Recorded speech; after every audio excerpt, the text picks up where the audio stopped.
Or good evening, wherever you are in the world. It's so fun to see so many familiar names joining us today from all around the world, from donors, partners, EverFree staff, friends of the organization. We are so excited for this day. It's been such an amazing past couple of months and even just past couple of weeks for our EverFree team. And we're so happy to get to share this monumental time with you as we launch Freedom Lifemap, which just last week was featured on CNN's Freedom Project. So thankful that you're here. I want to kick it off by introducing who you'll be hearing from on this webinar. We have myself, I'm Kelsey, the CEO and co-founder of EverFree, also a co-creator of the Freedom Lifemap tool. We have Bria King joining us here. Bria is our product manager who has seen this product through from conception to its launch, which just happened this month. Bria has an incredible background in developing software and technology specifically for the fight against trafficking, modern-day slavery, and the online sexual exploitation of children. Bria, we're so happy you're here and able to answer any tech questions that might come up. Hi, everyone. So grateful to be here. And soon we will have Angela Robinson, a co-creator of the Freedom Lifemap tool, a researcher at the University of California, Irvine, joining us, who can walk us through the data and all the exciting things that we'll be able to do with it. So before we dive in, I just want to start by thanking some of the incredible supporters who have gotten us to this day today of launching, foundations, and individuals who have been on this journey with us, some of them for years to get us to today. The Samueli Foundation, the Human Trafficking Research Institute, Atlas Free, Carrican Foundation, Imago Dei, UK Modern Slavery Innovation Fund, and countless other individuals who have supported us with pro bono support legally, help understanding and navigating the tech world, our amazing partners in software development driven data, and many donors who have been friends and supporters along the way, as well as our nonprofit partners who have piloted the tool in countries around the world. We are so grateful to you, and none of this would have been possible without you. So I'm going to start by sharing my screen.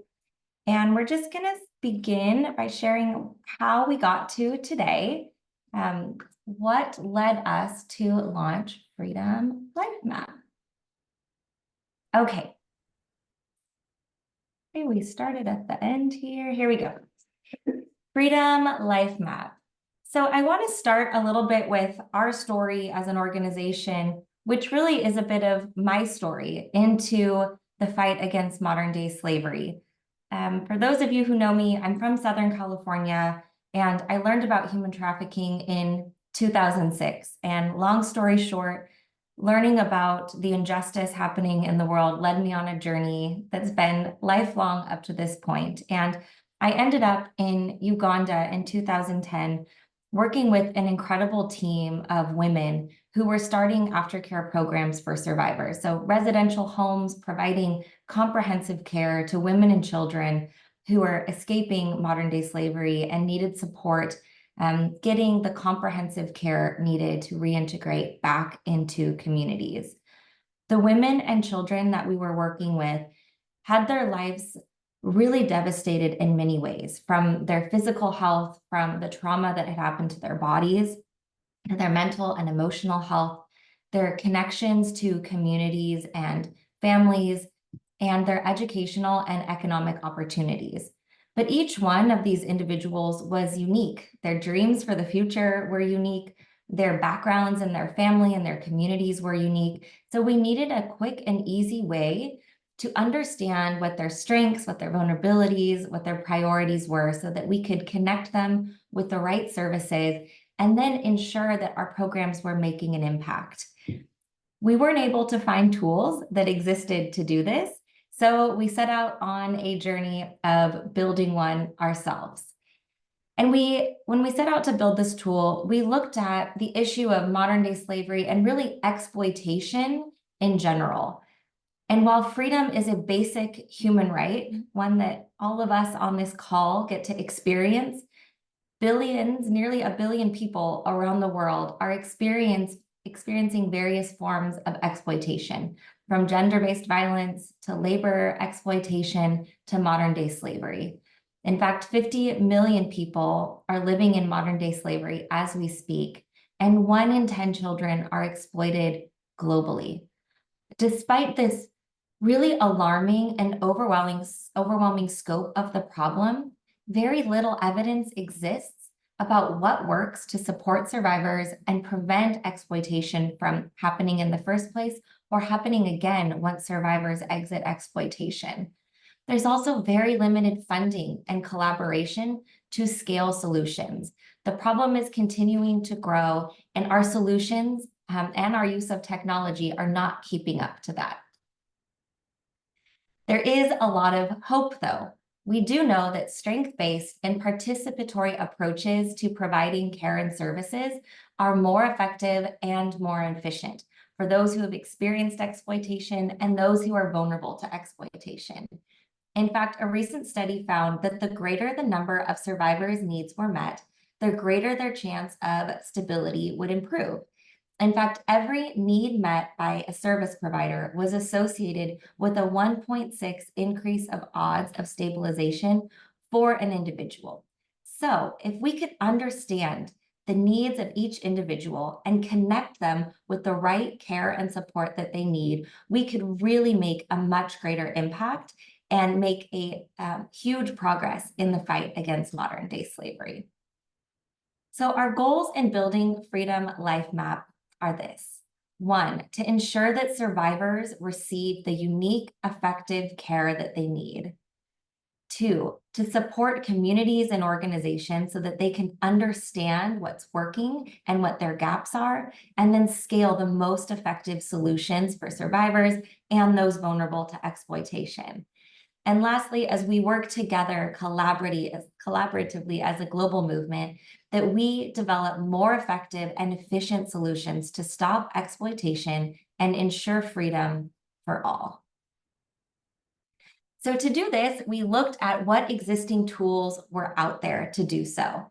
And we also set out as researchers to develop a set of criteria for what our tool needed to have. What's really cool about our team is that we're not only a research team, we're also practitioners. So we've built a tool that we ourselves knew would be useful, that we knew our case managers would use, we knew wouldn't be burdensome from them, would have an easy tech platform for them to interface with, and would be backed by solid research. So we developed this set of 10 key criteria, and then we looked at the existing tools out there. We found that none of the tools met all of these criteria, so we set out to develop a tool that would. In doing so, we worked with a global cohort of lived experience experts from around the world, experts who have experienced different forms of exploitation, represented different ages, genders, and regions of the world.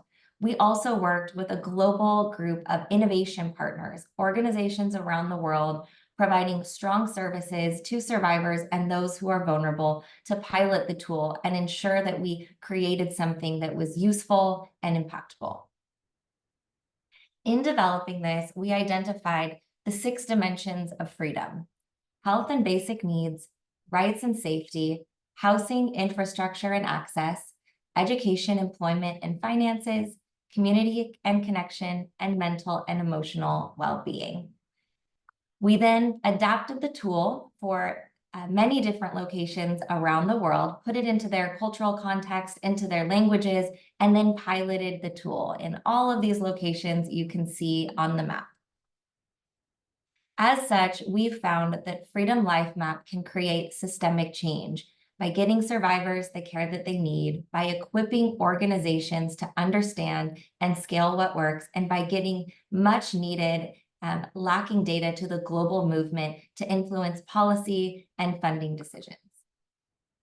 So without further ado, I'm going to stop sharing this and introduce you to the Freedom Lifemap platform. I'm going to take you through what the platform looks like for a participant, and then you'll get to see Angela come on, and she'll walk you through dashboards and how organizations are using the tool. So for the sake of time, I'm not going to walk you through all of the setup of having someone fill out their demographic information. I'm going to start inside the actual survey so that you can see how this works. So I want you to imagine that you are a survivor or someone vulnerable to exploitation. You've entered into a program and you sit down with a Freedom Lifemap facilitator. This may be a program staff or your social worker, and they show you the Freedom Lifemap platform on their tablet or on their computer. You fill out some basic demographic information, and then you launch into the survey. As mentioned, there are 6 dimensions of freedom. So there's 6 dimensions within the survey where you take your assessment. There are approximately 50 indicators in the survey, and each indicator has 4 different features. They are adaptable, achievable, understandable, and actionable. So we're going to show you the US version of the tool, but the language and the questions are slightly different for the many different cultural contexts where the tool has been deployed. And the tool goes through an adaptation each time it gets applied in a new setting. Another great feature of the tool is that it's strength-based. As you can see here, this question is around having a social safety net. We have green, meaning they are strong in this area, there's no vulnerability. Yellow, meaning there's some vulnerability. And red, meaning there's quite a lot of vulnerability. So you sit down, you read each level or look at the picture in case that makes it easier for you to understand, and you select which level most meets your current situation. So I'm just going to click through a few of these so you can see what it looks like for the individuals. There's questions like social connectedness. Maybe they don't feel close to people around them. There's questions about having mentors, people to support you, the ability to trust and evaluate who's trustworthy, freedom to express oneself, and many more. Now we're entering into the emotional well-being category. As you can see up here, the dimension changes and you can see the indicator name. There's also the ability to skip. So if the individual doesn't feel comfortable sharing the information that time, they have the ability to skip. So you click through. This takes approximately 15 to 20 minutes for individuals to go through all of these 50 questions to get to the end of the survey. And then you get to see you have completed your life map. You get to see there were a couple questions that didn't apply to you. You had quite a few greens, which are strengths, and some vulnerabilities. So now we're going to click Set Achievements and Priorities.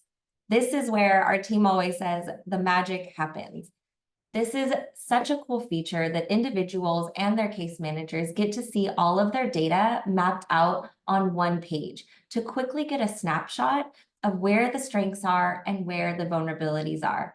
In fact, we had a participant say what this tool did in 30 minutes would have taken a case manager years to understand about me. So we're first going to start by selecting an achievement.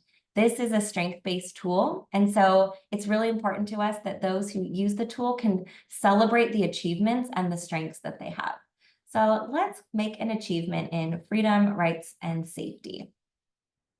So this one is about not experiencing physical, sexual, or emotional abuse or neglect.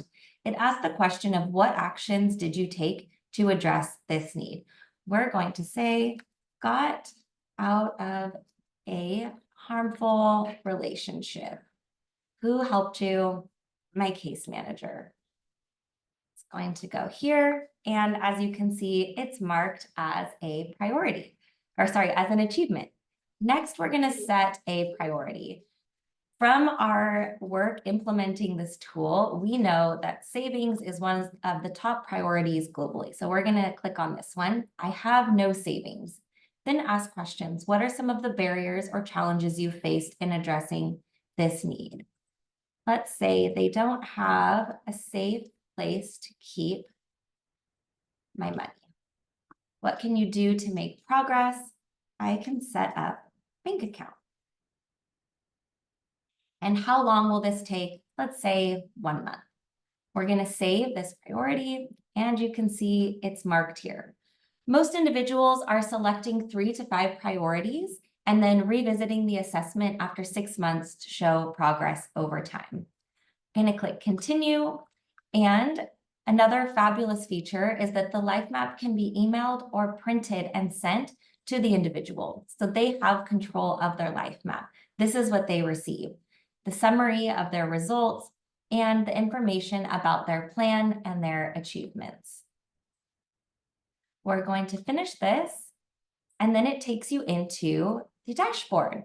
So this is what a caseworker would be able to see and share with the individual. It's going to show our most recent survey that was done, which shows the overall scores, information about the priorities and the achievements, as well as the detail of each question answered and the survey answers down below. Important to note that this is all demo data that you're seeing in this platform. So this is not a real person. The data that you're seeing is not anyone's real data. Privacy and data security are of the utmost priority to our organization. Other cool features that you're able to compare different time points, so you can see where the individual has made progress, where your organization is really helping, or where the gaps may be, all the way down through here. And you can also view individual time points that have been taken. This feature really helps organizations understand what their impact is and be able to report on this to their donors and to their supporters. So with that, I'm going to let Angela share her screen and show you the amazing dashboards in the tool. Thank you, Angela.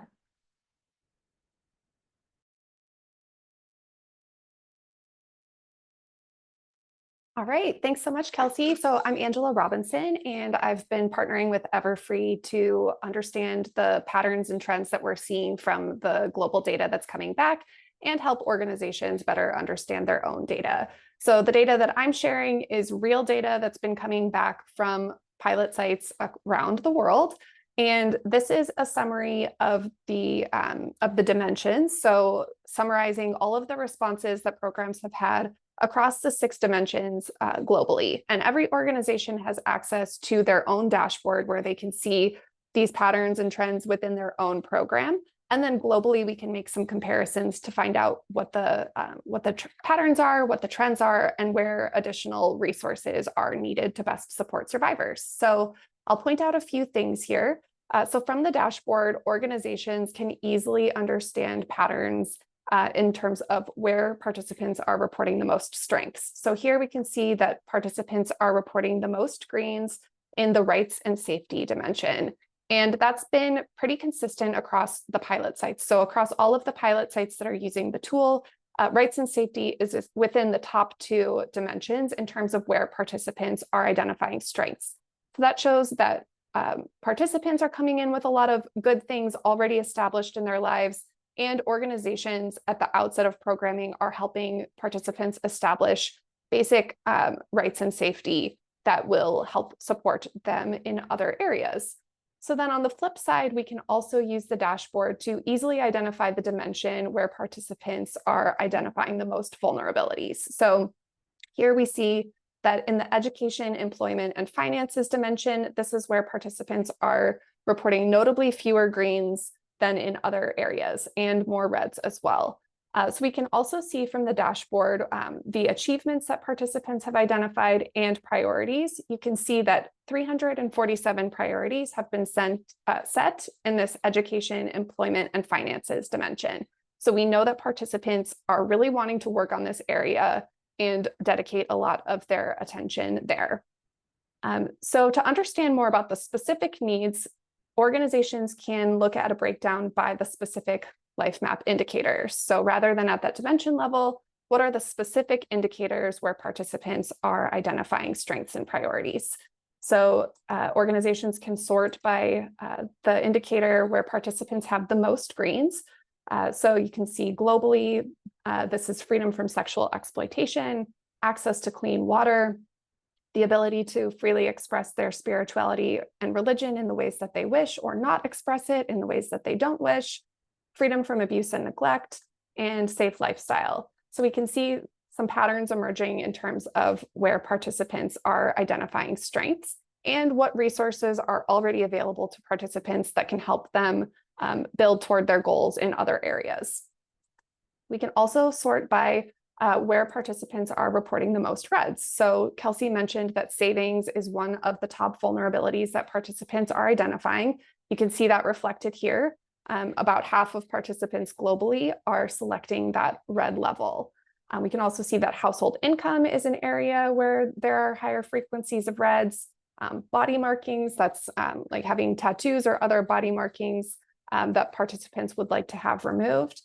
Healthy teeth and eyesight, physical health. So these are some of the things that participants most want to work toward improving. And the case manager can use the information from the life map, particularly those open-ended questions about what the barriers and challenges are, to help the participants establish a plan that will move them forward. You can also sort by the most prioritized, and you can see savings is the #1 most selected priority. So 99 participants globally have selected this as a priority. And as we think about how this data can be leveraged within organizations and within networks and globally, we could use this to identify areas where figure out which programs are already strong that are doing great work around priorities like savings that are a top global need, and scale those programs to more organizations to have an impact on more survivors. We also might identify some areas where there are gaps, and those are areas where we can collectively invest in developing and testing new programming, or figure out how we can partner with other sectors like the poverty alleviation sector, where there's a lot of work being done in this area, and see what we can learn from the work that they're doing. And then we can also sort by most achievements. So you can see we're just starting to getting started with that time to data, where participants fill out a second assessment about 6 months later. And participants are already in there marking their achievements, which is really exciting for the individual. And it's really great to see that progress at the organization level as well, to see to help the participants celebrate their success. So you can see in the area of self-care, 13 people have marked achievements in this area, as well as things like self-confidence and self-esteem. So these are areas where participants are experiencing a lot of success with the help of the programs that are supporting them. I'm going to switch over here and just show one organization's data. So this is EverFree's site in the Philippines, and I wanted to just show a little bit about how the dashboard can be used for the organization to track progress. So this is time 1 data. You can see that about 50% of responses were greens and about 5% were reds. Now I'm going to click to time point 2. And although this isn't restricted to participants who have done 2 surveys, it does show us that at time 2, those who have completed a time 2 assessment are reporting now about 72% greens as opposed to 58%. And the reds have decreased from 5% to 2%. So this suggests that participants are making quite a bit of progress over that 6-month period. And then the organization can go into those more detailed views to understand which dimensions people are making the most progress on, which indicators people are making the most progress on, and then which programs are really helping people to meet their goals, so that we can focus more resources there and start filling in any gaps that exist. And with that, I'll turn it back to Kelsey. Thank you so much, Angela. I know in our email out, we said if you want to bring a cup of coffee to cheers or a drink. So cheers to the launch. We're so happy that you're here with us. So grateful. And to that, I want to just celebrate some of the milestones that we've come to today. We have conducted 726 life maps with 563 individuals around the world. And of that, those participants have made 274 achievements, which is just remarkable and such an exciting thing to celebrate. We have a very big goal, which is to get a Freedom Life Map into the hand of every survivor around the world. And we're so grateful that you're here with us today to celebrate the launch of this and to help us on our way as we achieve to scale Freedom Life Map globally. If you have questions, we do have a Q&A feature here, and We have Bria, our tech expert. We have Angela, our data expert. We're here to answer any questions that you have in these last few minutes. We also want to note that if you're here as an organization and you'd like to do a deeper dive into the platform, have more questions, we'd love to connect with you and share that with you. We want to, again, thank the amazing partners. I see many of you on our call, our EverFree team from around the world, our Orangewood friends, so many of you who have helped make this possible today, many of our funders. So thank you, thank you. Such a gift to be here with you today. And I see we have some questions. So what are some of the countries where this has been piloted? So we have used Freedom Lifemap in Southern California, in the US, in Uganda, the Philippines, Kenya, Cambodia, Mexico, and Bolivia. And we'll have Vietnam coming online this month, an amazing organization there. And we're working with Atlas Free to bring 5 new organizations into our network. We also have, I believe, 11 organizations in the Philippines who are joining this month. Has this been used by systems yet, like child welfare? So we have not yet piloted with child welfare, but we are on our way there. We have made contacts with many organizations who work with government entities. We work with the Human Trafficking Task Force here in Orange County, and that is definitely a goal of ours. And they've shown great interest in using the tool. I'll just add that some of our pilot partners here in Orange County are in close partnership with child welfare, and the case managers at child welfare have indicated that sometimes people will bring their life map, so the participant can bring that information to their social worker within the child welfare system. And they've been really excited when participants have chosen to do that, because it's really helpful in guiding the social workers and case managers work with them. Thank you, Angela. And regarding our expansion in Southern California, we've piloted with our amazing friends at Orangewood. It's been incredible. We've piloted with their Project Choice and their Resource Center and are expanding with them. We're also expanding with the Orange County Human Trafficking Task Force. So we'll have organizations within the task force joining us this month. So organizations that serve survivors and also organizations that serve vulnerable youth in Orange County. And if you're local here, we have an event at UCI in October, and that save the date will be going out soon. Let us know if you'd like to come. We'll be bringing together Orange County organizations to share data, talk about gaps and opportunities for collaboration, and also talk to funders about what are the greatest areas for investment in preventing trafficking and supporting survivors. We have so many questions, we might not be able to get to all of them. Anyone else able to answer one? How has this been funded so far? Great question. So at the top, we named some of our amazing funders who have supported us. We've worked with private family foundations as well as government funders like the UK Modern Slavery Innovation Fund to fund the tech build out, to fund piloting this with organizations, and we're super grateful for that. We're working and have a plan for scaling this that involves organizations being able to pay to use the platform, having scholarships available that are funded by organizations and foundations. And if you're interested, we'd love to talk to you about that. If you are in California, Josh, we would love to visit you. So yes, have you visit us, please reach out. So awesome. Yes, lots of folks looking to partner with us. We will make sure to keep your emails noted, and love to learn about South Africa. Amazing. Well, with that, we are at time. We're so grateful that you're here. Angela, Bria, anything else to add? I don't think so. Thank you so much for having me, and love all of the questions coming through. We're looking forward to anyone who would like to partner and show you more. I know there's a couple folks interested in a deep dive. We'd love to offer that. Yes. All right. Thank you all. Have a wonderful, wonderful day. Hope to connect with you soon.